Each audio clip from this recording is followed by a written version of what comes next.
નમસ્કાર વાલા દોસ્તો, લોકો એલઆઈસીની પોલિસી વિશેની વાત કરીશ. તો એલઆઈસીની જે પોલિસી ખરી એ આપણા ઘરમાં જે રીતે તિજોરી હોય ને તિજોરી, એવી રીતની એક એલઆઈસીની પોલિસી ખરી ને એક તિજોરી જેવી જ હોય છે. પણ એલઆઈસીની પોલિસી જે ખરી એની જે તિજોરી રહી, તો એના અંદર કોઈ પણ વસ્તુ તમે સપોઝ પ્રીમિયમ જમા કર્યો તો એ પ્રીમિયમ કદી તમારા કોઈની તાકાત નથી, કોઈ ચોરની તાકાત નહીં કે એ પ્રીમિયમ લઈ જઈ શકે.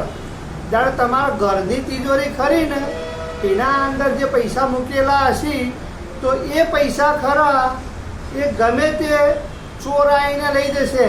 પછી કોઈક રાતના ઘેર આવી અને હું તમારી ગાય છું, મને આવી તકલીફ પડી છે એમ કરી અને તમારા જોડે કદરીને પૈસા લઈ જઈ શકશે. પણ એલઆઈસીની તિજોરીમાં અંદર જે પૈસા મૂકેલા છે એ પૈસા કોઈ જગ્યાએ ક્યાંય જવાના નથી.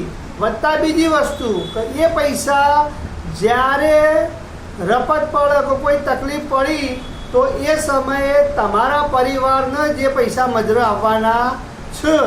વત્તા બીજી વસ્તુ તો એ તિજોરી ખરી એલઆઈસીની પોલિસીવાળી, એ તિજોરીના અંદર જે પૈસો મૂક્યો એ તમારો છોકરો પણ તમારી સહી વગર લઈ શકવાનો નથી.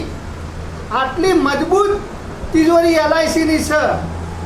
તો એ તિજોરીના અંદર તમારા પૈસા મૂકો અને તમે પોતે સેફ સાઈડ થઈને શાંતિથી રાત્રે ઊંઘો. બસ એ જ મેં તમને થોડા શબ્દોમાં ઘણું કીધું. જય હિન્દ, જય ભારત. અને જરૂર પડે નવીનભાઈનો કોન્ટેક્ટ કરો. બરોબર.